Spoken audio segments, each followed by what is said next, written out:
Location isikuphi? Sise-Adams Mission. Sisele sobabili-ke ekhaya emzini kaNdovelo ubabawethu. Abazali bashiyile. Umina nosisi wami omncane uNokubongwa. Sho ukuthi mina nginenkinga-ke yokuthi mina nosisi wami sikhulelwe sobabili. Umina oletha isinkwa la etafuleni ngoba sobabili asisebenzi. Njalo uma ngabe indoda yami ngiphile le ngipha kona ngibeka isinkwa etafuleni. Usisi wami uyahamba nje akhulelwe abafana bangamnikezi lutho. Sengiyamtshela ukuthi kwamele avule amehlo naye kwamele avule umqondo. Angeke nje uhambe ujolana nomuphi udonkipiri lo ongakunikezi kwalutho. Into ozogcoba ugcoba mina into engithengelwe indoda yami. Isinkwa ekseni mekavuka ekseni udla isinkwa esithengwe indoda yami. Wondla ingane yenye indoda. Ngiyamtshela ukuthi akavula amehlo semhlabeni la angavumi ukuthi adlala amadoda lokwethi uthando. Ngiyazi nami ukuthi bengi-wrong, kodwa at that moment, iyona ndlela bengifila ngayo, bengifile ngathi yonke iminyango ivalekile. Because emva kokuqeda kwethu umatikuletsheni, obaba banomama besazosiyisa e-university. Nakhu-ke phela sebevelane nje balahlekelwe impilo yabo ngesikhathi esisodwa engozini yemoto. Ayike ngicela ukunitshela ukuthi emva kokubekwa umntwana emva kokuthi usisi wami azale nami ngizale samthola nje eqenqelizile ngaphandle kwebala lomuzi umuntu eshonile eyibulele engashiyanga ngisho ne-suicidal note. Istress nobuhlungu ke manje sengisele nezingane ezimbili ezizalwe ngesikhathi esisodwa ekumele ngiyikhulise ngincelisa ngala cabanga kwandojeyana yami ke leyo kwakubaba wengane yavela niyangilahla yasiyona nje ngelimela usizo olungaka amabhadi wodwa lo wakwambona pha umuntu asale noswana ongasilone lakhe iyo inhliziyo yami ayibhlungu bekunzima ukukhulisa izingane ezimbili ngingedwa. Cabanga ke le ingane lezo angiyitshelanga nje nokuthi akusizona ezami zombili nje zona zazi ukuthi ezami. Le ingane mengabe ikhula ke uAmanda noNomonde. uNomonde ke bekuyilo oyingane yami mase kuthi uAmanda bekuyilo ingane yadadewethu.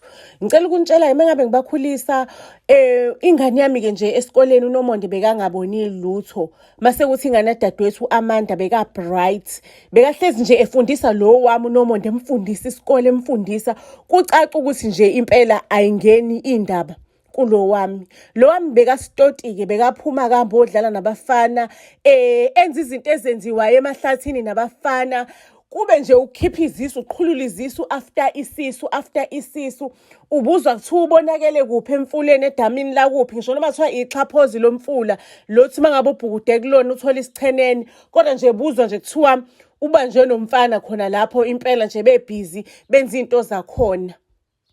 Shukuthi uAmanda ke useqhubekileke nempilo uyafunda usekumatikuletsheni mase kuthi uNomonde ke because bekayisiqhwage njalo bekahamba yolo esikoleni alwela ukududulwa naye ududulwe waze wafika kamatikuletsheni lapho mfethu ukucime izibani enganeni yami uyayibona nje ukuthi ifike ngephutha la ifike khona. Hayi ke waphasa kumntana kadadewethu ozazi ukuthi uyingane yami. uAmanda wawuphasa umatikuletsheni umatric wawuphasa nje she was happy ukuthi nje useya e-university. Nami bengenayo ke imali yokumhlanganisela ukuthi aregister kodwa ngayizama ngayiqhwashuluza ngaze ngaba nayo because bengibona ukuthi lengane iyona ezositakula lengane iyona ezosondla lekhaya lengane iyona ezosikhipha osizini. Cabanga kuAmanda uyofundela ubudokotela. Hayi ke ahambe kuAmanda ayofunda izifundo zakhe.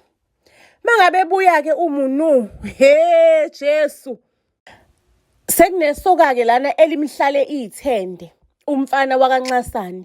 Umfana wakaNxasane ke unamabhizinisi kunemali endaweni uyaziwa uke wahamba nje waya emadolobheni waseyabuya futhi wazela eAdams Mission kodwa nje unemali wakhe kahle umuzi wakhe unama office edolobheni unomuzi edolobheni nje urich. Nangu umfana wakaNxasane ke useyayidalela kowami umntwana.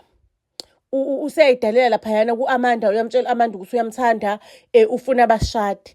Kwasho ukuthi ke wathatheka ke nodokotela uAmanda wami nje eqede engasebenzi ngisho nokusebenza. Nansi indoda isimhlala izithende ithi yamlobola ifuna ukuthi abe umuntu wayo.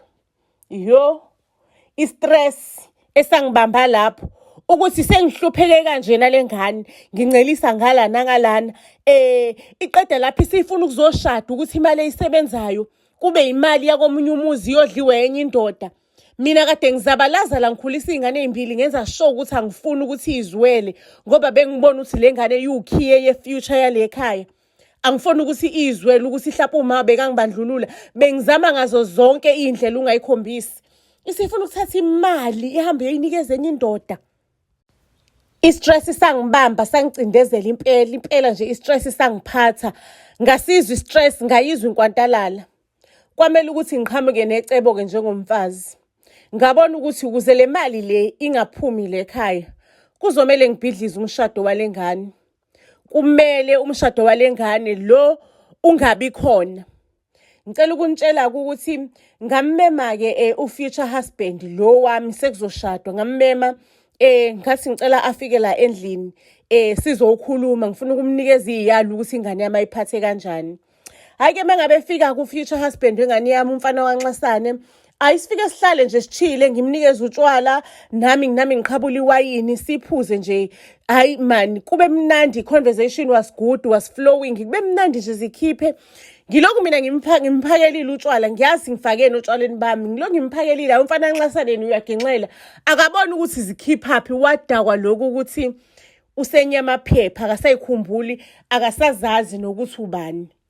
Ngabona kusekuyi-opportunity yami ukuthi ngigadle laphaya because mina bengayimisele ngokuthi ngizodlala umamezala la bengikwimishini bengiseplanini. Ngamthatha umfana ngangena naye embhedeni ngangena naye ekamereni futhi angifuna uqamba amanga senza inkonzo. Niyazi ukuthi thina mangabe sedlulile from 29 to 35 ila into yomuntu wesifazane immature khona. Isithelo somuntu wesifazane lesimechora khona sekuhlukana-ke phakathi kwengane nomuntu omdala. Mangabe sesimetshorile-ke ingakho uthola ukuthi abafana abancane bagijimela ukuthi baye kogogo abadala because bayazi ukuthi isithelo sesimetshorile. Iphambana lana-ke ukuthi mase kuthi ontanga yethu banga-appreciate lokhu mechora bahambe baye ey'nganeni ey'ncane kanti indaba isezalukwazini. Ngiyaphinda ngithi indaba isezalukwazini.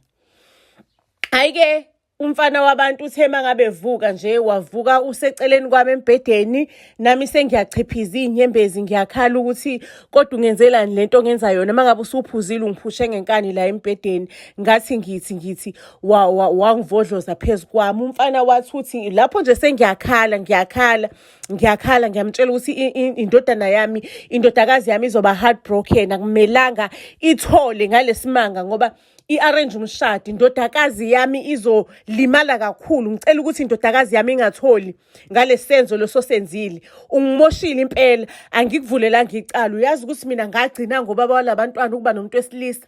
Lento yenzile empilweni yami ulimazile umphefumulo wami. Kodwa-ke ngoba ngumama inzala abantu umuntu owazala lento le ngizoyifaka under carpet. Umfana edidekile usikwenzakaleni ethi ngiphuze kakhulu akusiyi behavior yami angazi nokuthi kwenzakaleni kodwa khona ngiyakhumbula ukuthi ngathi ngaba busy nawe ngiyakhumbula nje ngibusy nawe.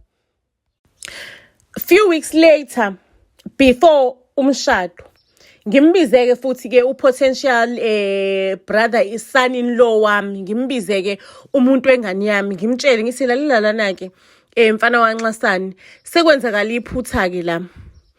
Isisu sihlalile kumina bengingaplananga nami usisi sihlale bengingazi ukuthi isisu sihlalile. So into ezokwenzakala-ke mntanami ingane yami angeke ngize ngiyitshele nje ngoyitshela ukuthi ngayimithiselwa enye indoda iyangimithisa kwaba yi-hit and run nje yashiya iqanda yabaleka. Into ozongenzela yona-ke mina mntanami ukuthi-ke ngiyazi ugwilekile ucebile unemali unayo yonke into. Ngizocela ukuthi ungitholele umuzi le ngizohlala khona comfortable nengane yakho futhi sengicheckile umfana nendodana yakho yokuqala. Uzongitholela umuzi ungitholele isondlo imali ozongifakela yona monthly. Angisho uyazi ukuthi mina ngisebenzi mina ngizobe sengiyarentisa ngalomuzi wami ukuthi ngiyitholele okwamasentinyana. Lento le iphakathi kwami nawe amadodakazi ami omabili akumelanga azi nendodana yakho akumelanga yazi. Kumele yazi ukuthi umalume oyithandayo nje qha ukuze zingamoshakali izinto phakathi kwami nengane yami. Ake kuvunyelwane ukuthi imfihlo soyigcina avumeke nalo potential son in law Ayike kuvunyelwane-ke lufika usuku lomshado bashade kahle futhi abantu bashade nje babe happy kube mnandi emendweni wabo. Inkinga iqale la, angisho niyazi umntana wami udokotela. Ekukhuleleni kwami konke uyena ongidokotelayo. Nasesibhedlela nje ngihamba kufike nje aqondanise naye kubo yena ongibhekayo. Inkinga iqale la mangabe sekufike isikhathi sokudeliver. Angazi mina ngama-terminology akhona kodokotela usikwenzakalani, kodwa into engatshelwa yona ukuthi ingane mangabe izalwa inama-complications. Kwathiwa kufunakala igazi eli-close nayo. Angisho niyazi ukuthi enganeni yami ngangitshela ukuthi ubaba wenze i-hit and run. Yasithi ingane yami no mina ngizocheckela igazi fast ngoba lakho li-weak usanda kuteta ngisiza ingane yakho ngisave impilo yengane yakho. Ngathi hayi asithathenele nomonde wena phela manje ushadile ini kusamele uzale ingane zakho angifuni into ezophazamisa igazi lakho. Kwasho ukuthi nje uAmanda sekulate uselithathile lakhe igazi lahamba loyo check kwatholakala ukuthi aliqualify. Mangabe kubhekwa kuyavela ukuthi ngirelated igazi la urelated nami kodwa angisiyi biological mother yakhe, akuveli u99%. uAmanda imthuseke lento ukuthi akuveli u99% kanjani kowami umama, kuvela o65% ukuthi we are related. Kodwa uAmanda athi ipriority manje ukusindiswa lengane, kodwa igazi lakhe liyafuqelana udiniwe ukuthi kanjani iDNA yami neyamama ingahlangani. Ngicela ukunitshela kuAmanda angitshela athi malalela lana-ke. Kuzomela ukuthi ubaba lo shaya hit and run umveze ukuthi ubani because impilo yengane yakho isengcupheni. Ayi umama mangabe uAmanda engitshela mina bengisaba ukukhipha lenguzunga because kusho ukuthi phela bese ngizolahlekelwa umntwana. Ngithi nje Amanda akuzanywe amagazi amanye, akuzanywe akubizwe nomonde kuzanywe amanye amagazi. Angeke ngikwazi angimazi ubaba wengane. Hake alande kunomonde ingane yami endala kuzanywe igazi layo kuthola ukuthi igazi layo angelize lisize igazi likaNomonde. Umkhayena kaAmanda wathi kuAmanda Amanda ngicela kuzanywe elami igazi nje just you may never know lizanywe ngempela lakhe igazi. Umkhayena kaAmanda livelane lifithe nje lithi khaxa lisebenze. uAmanda athi uyayibukisisa lento le igazi lalomuntu lithi 99% ukuthi lengane naye lo baba lo liyamesha. How come yenzakala kanjani yonke lento le? Iziphi le imfihlo lezi mina engazazi? Ayike ngiqaleke mina ngikhale uAmanda esethi iziphi le imfihlo lezi engazazi.